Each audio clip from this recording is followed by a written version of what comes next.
Studio today. Now, don't forget, you can listen to Good Things. We are streaming live over at supertalk.fm. We're also streaming from your SuperTalk Mississippi app.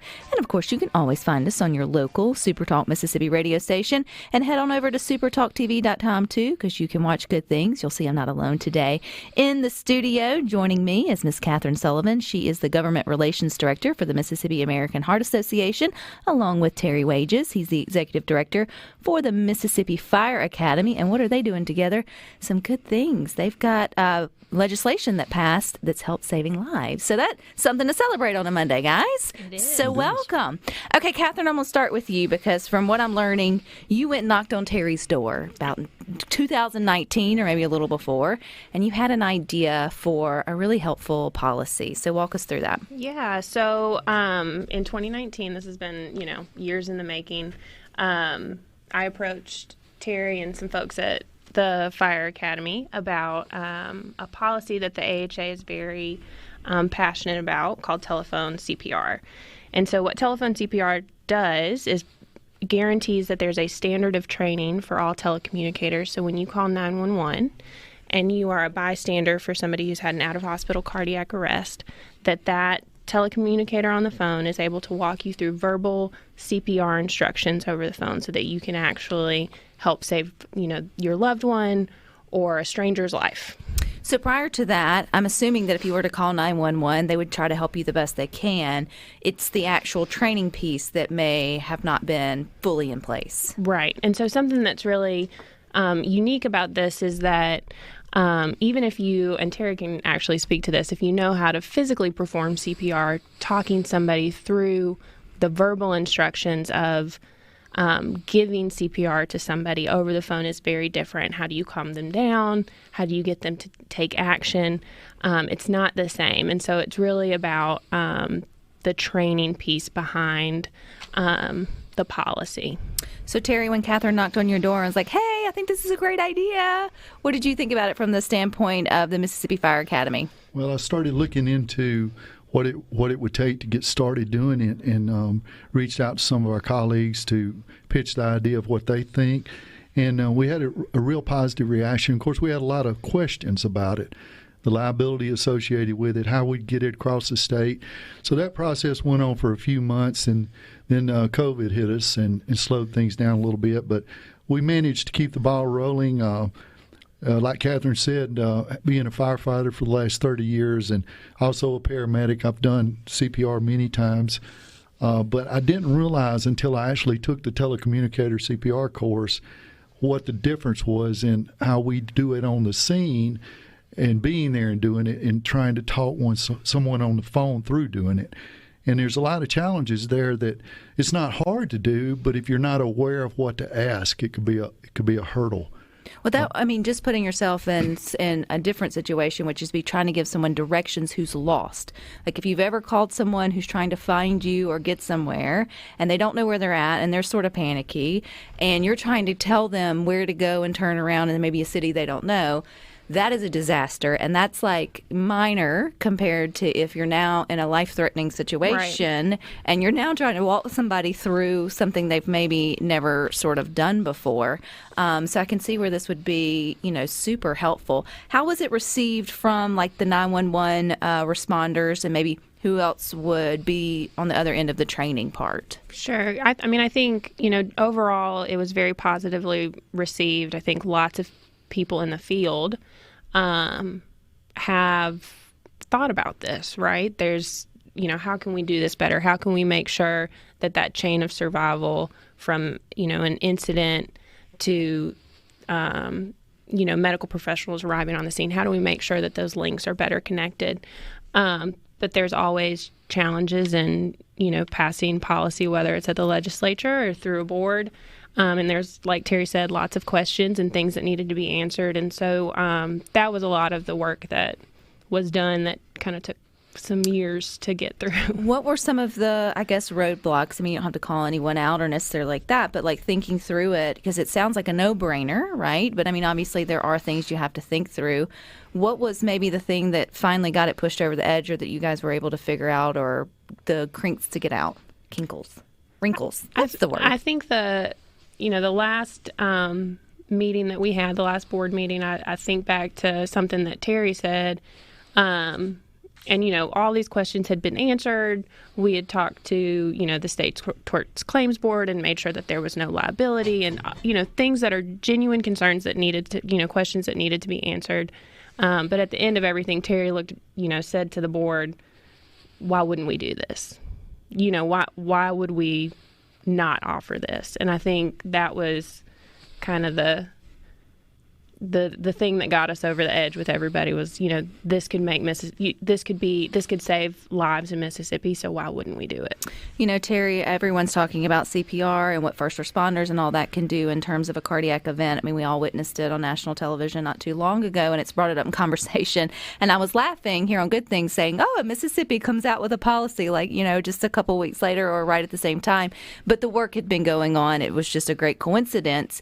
But from your perspective as a 30-year first responder, I mean, people sometimes brush off CPR. How effective is it at potentially saving a life? Well, it's the determining piece on saving a life. I mean, when someone goes without oxygen for 1 to 3 minutes, somewhere in there, you've got to make contact with them and start CPR, or they're going to get to the point to where their brain dies in about 6 minutes or so.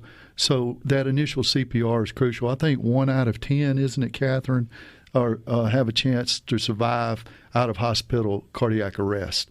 So those numbers are scary as it is. So that early CPR is crucial. This program, as Kathryn said, we had a lot of questions. Now, keep in mind the Telecommunicators Board is made up of professional responders. And our executive director, Robert Davis, and our chair right now, Stan Alford, were instrumental in leading this.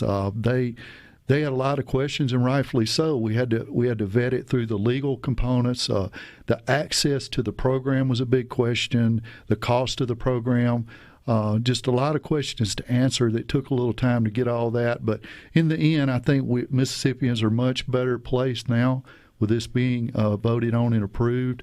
Now, the BESTE board, the Board of Emergency Telecommunicator Standards and Training Board, they're very passionate about making sure that the courses that they offer and deliver and they have as a requirement to be a dispatcher are vetted properly, so that the dispatchers that are coming in that have to get this training within 1 year of being hired get access to training that's going to be valuable in their profession. How long does the training take? The course I took was online. It took me I timed it. It took me 1 hour and 20 minutes to take it. It's a video put together with some PowerPoints, and they walk you through. And as you're going through it with me, I was thinking, wow, I never thought of that. Like, for example, one of the first things to talk about is positioning. You tell the caller how to position the person that just had a heart attack. If they're on a sofa or a bed, you have to pull them onto a hard surface. That was one of the things that, as a responder, we go in and it's a motor action. It's muscle memory. We know to do it. We don't even think. But telling someone to do that and telling them how to place their hands and the proper procedure for the compressions and counting with them as you do that as a dispatcher, those are some of the things I'd really never thought about. And you wouldn't necessarily think about, again, I guess if you're a 911 call in the call center and you answer it and someone's having this sort of moment, if you didn't have the training to sort of look and sort of go down and go to, you both can kind of be bumfuzzled in the moment. So I feel like this, I mean, again, I'm like, Terry, why wouldn't we do this? Has the training started? Have our first responders and our 911 operators started taking this training? So the policy language went into effect January 1st. And so the way that it'll work, it'll kind of incrementally cover everybody eventually. But any new, 911 dispatchers that come in to be trained, as part of their basic training, they'll have TCPR included. So any new telecommunicators that are coming on board now. Do we know how many that includes? Like, how many would be eligible in Mississippi for this training? No, I'm not sure of the exact number. But I'm sure it's a lot of folks that would now have the opportunity to be able to disperse this great information to someone who calls, probably in the worst case scenario. But Terry, I want to talk about, when we come back here on Good Things, about actually having CPR training. Who should have it? What does it look like now? Because you may not always want to have or be able to call into 911, but still having those skills is super important. So stick with us. TV.com. You'll see again, I'm not alone. I've got Kathryn Sullivan. She's with Mississippi Heart Association, and Terry Wages, who is the executive director for the Mississippi Fire Academy. They came together to pass legislation that is saving lives through Telecommunicator CPR policy. But Terry, CPR is for everybody, right? In terms of a skill to know. So we're grateful this policy got passed. And if you ever need to call 911, now hopefully the training will sort of sickle through. But let's talk about taking the responsibility of just knowing it in your everyday life. Who should know CPR? Well, everyone that is able to do CPR, that is able to do the compressions, should be taking a course in CPR. We've started programs in the schools. Jennifer Hoppin, she's not here today, of course, but she has been instrumental in getting that started, along with the Mississippi Healthcare Alliance. Christy McGregor, Dr. Harper Stone has helped us put together a program to reach out with 260, I believe it is, kits throughout the state to distribute CPR mannequins and to offer training. The Fire Academy has partnered to help teach that, so we're sending instructors, our adjunct instructors, out to lead that instruction throughout the state in our school districts. Hopefully that's going to branch out to more access to CPR. I was sharing with a friend earlier, Terry, about having this conversation with you guys today here on Good Things, and I have been certified in CPR throughout my life, not currently up to date, but I have throughout my life. And she asked me, she just said, "Have you ever had to do it?"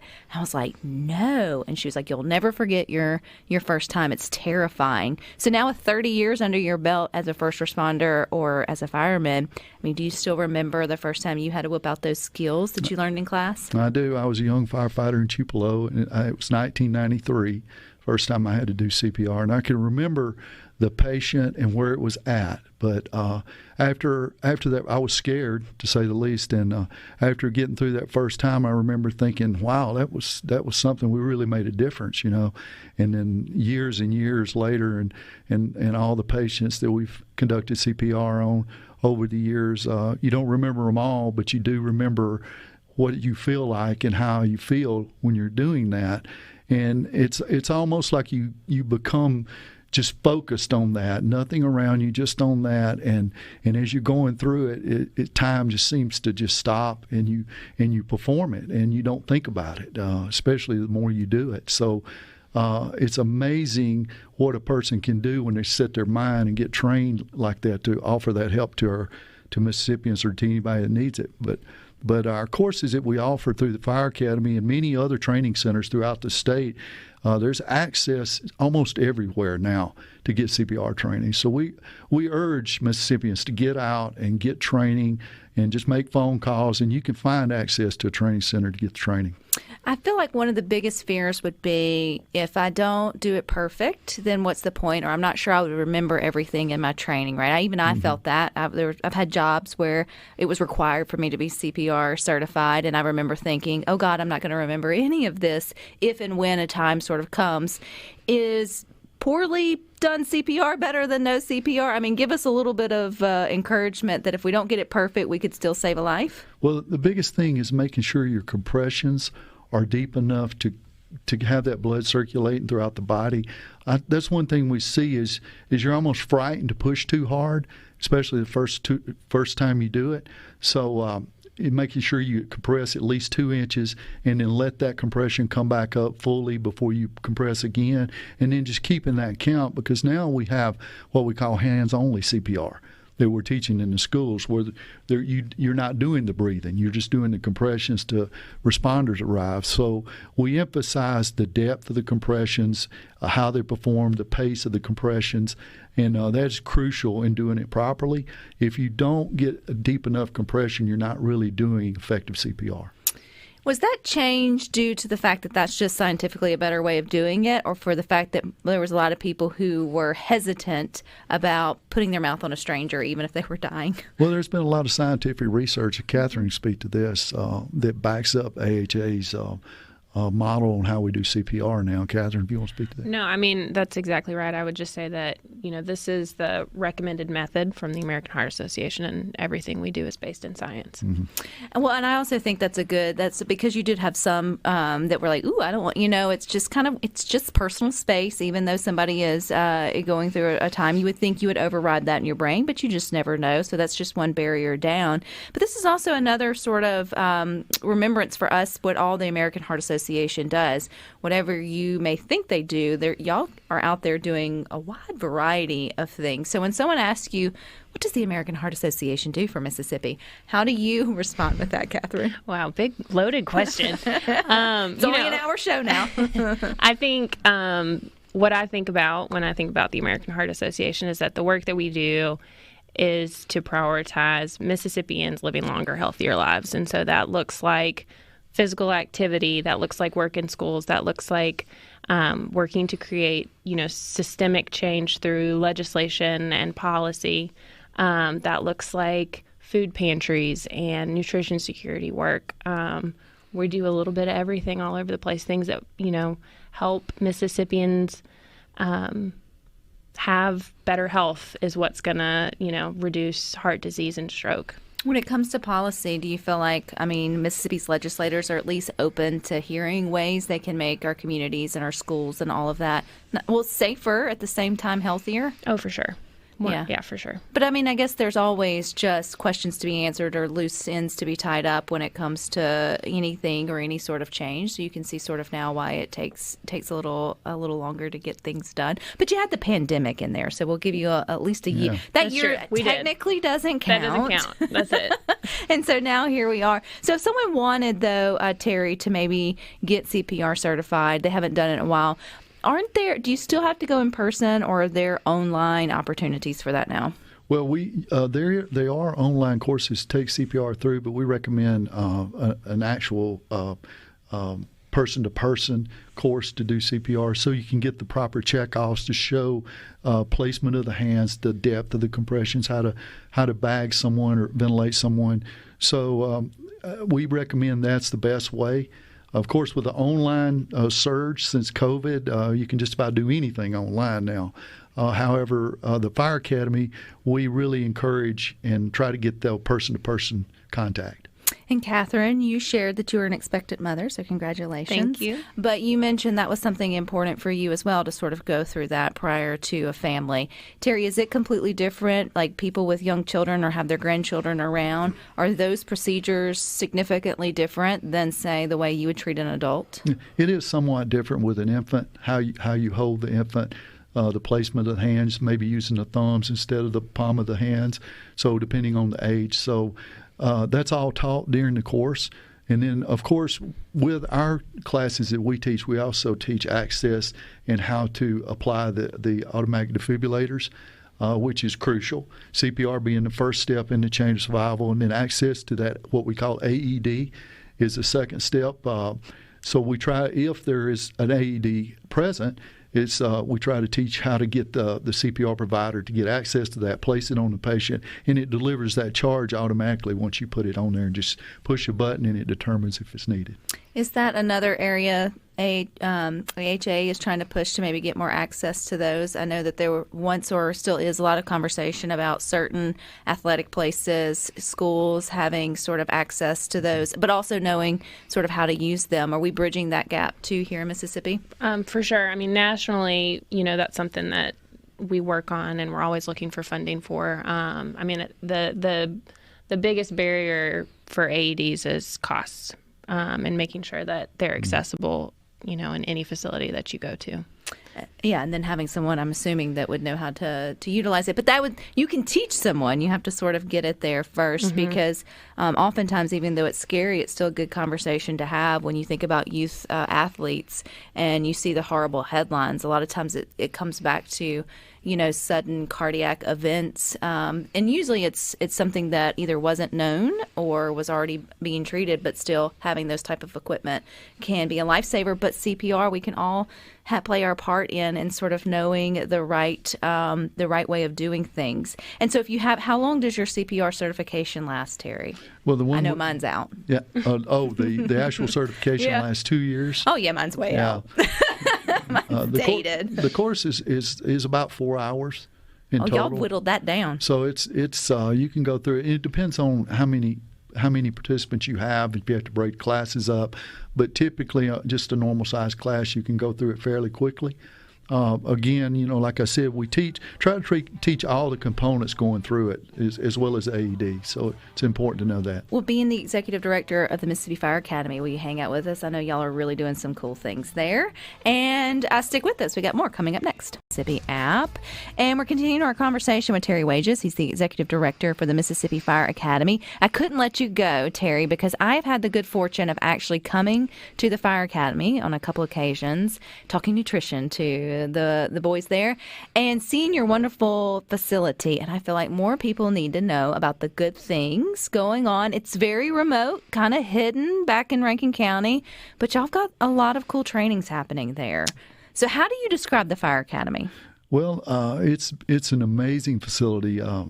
First time I visited the Fire Academy was in 1991, and I remember being intimidated when I rode in there, thinking, "Oh my goodness, what am I getting into?" That was my first training as a firefighter in Tupelo, and it was the best training that I'd ever had in my life, of course, at that time. But I didn't really know what to expect. I got there, and the people I met there and the people I train with, I still know to this day, still are my best friends, talk to all the time.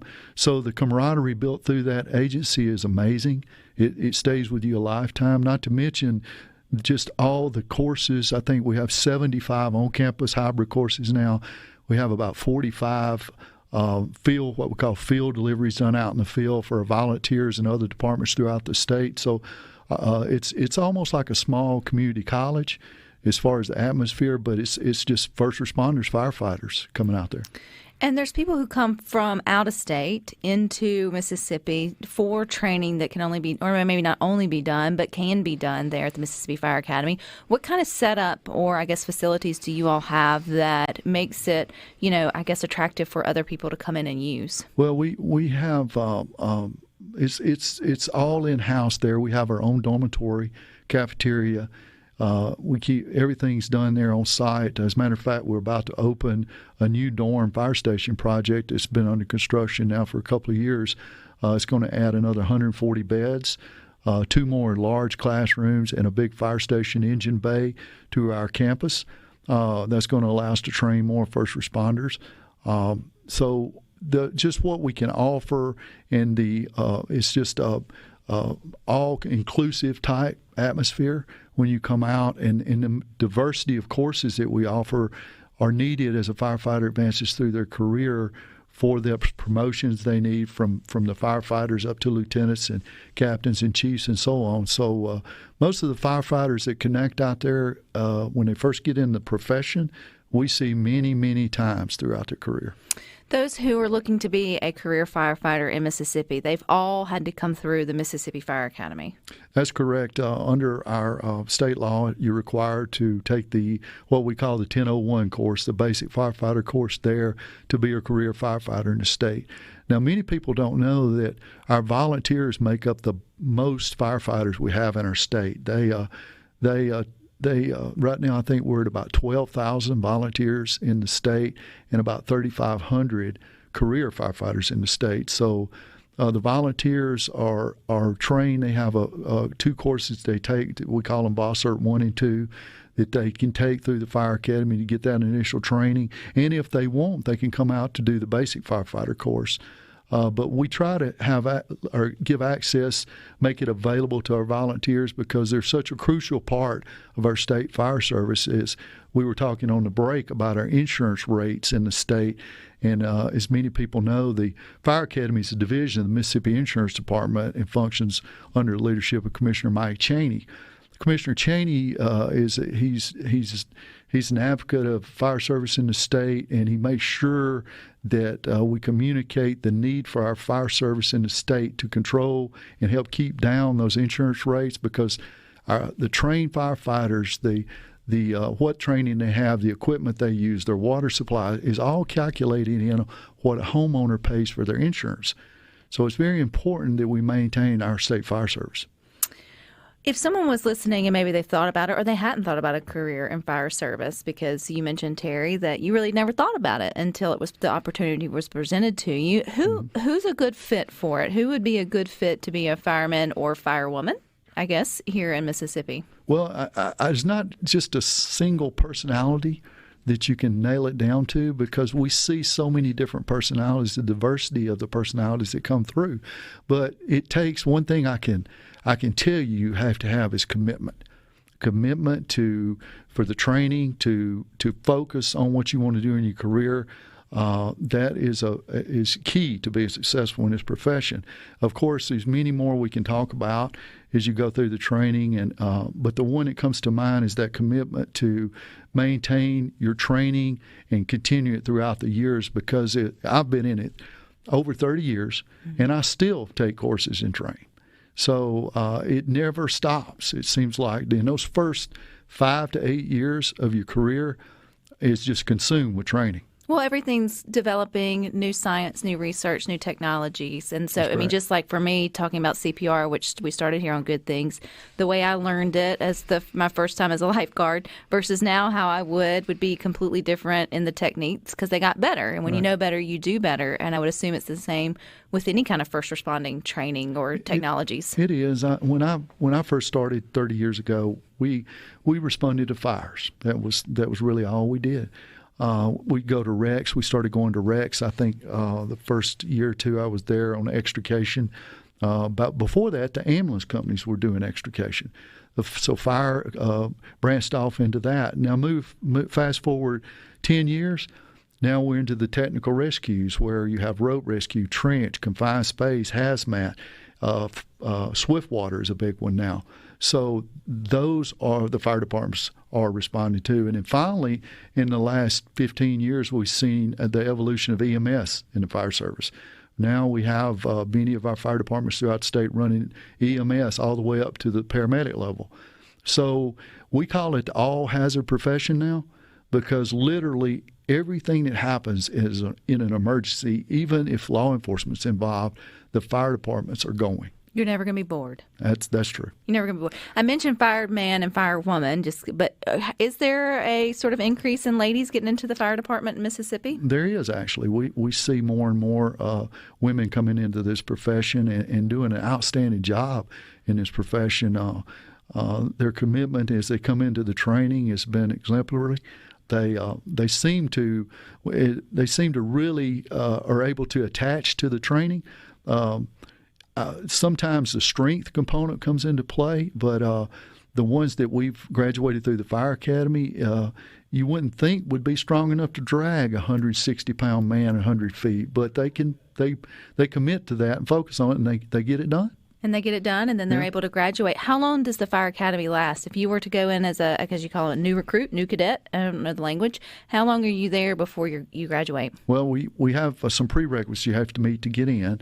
So once they take those, then you come in, and it's a 7-week course that they come out there, that they continuous over 7 weeks. They stay on campus Monday through Thursday, and they go home on weekends. They come back on Sunday afternoon. But all total is 7 weeks to get that basic course out of the way.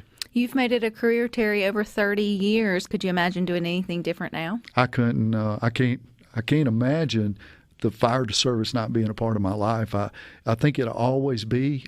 Even after I retire, I plan on staying active, just helping with legislation and things that we can help our firefighters throughout the state. We've got a bill coming through legislation this session to help our volunteers, called the Links of Service Award. So that we hope that program's going to incentivize volunteers to become members of their local department and stay and be active within those departments. Now, one of my favorite shows is Chicago Fire. How accurate are those shows to what you guys do on a daily basis? They're very accurate on the emergencies. they go to I now. wasn't expecting that. The only thing I can really debunk on the TV shows is it's impossible to carry that much equipment for all those emergencies on that truck. And keep your hair looking that good, depending, on all the different scenarios. Well, if there was someone who was looking or had questions about, the fire service as being a potential career opportunity, or I guess some have multiple, jobs along with it, or it's just a part of who they are, where do they go for more information or to ask more questions? That's a good question. In their local communities, depending on if it's a volunteer or career department, either one, just go to the department and ask them. If you're hesitant about doing that, give us a call at the State Fire Academy. You can go on our website at msfa.ms.gov. There's all kinds of information, how to contact. If you just hit a brick wall, can't find anybody, on that same website, you'll see my email address and my cell phone number. I encourage you to call me if you want to be a firefighter in the state, and we'll try to make it happen. Try to make it happen. All righty, Terry, this was a wonderful conversation. Thank you for your time. Thank you. All right, you guys stick with us. We got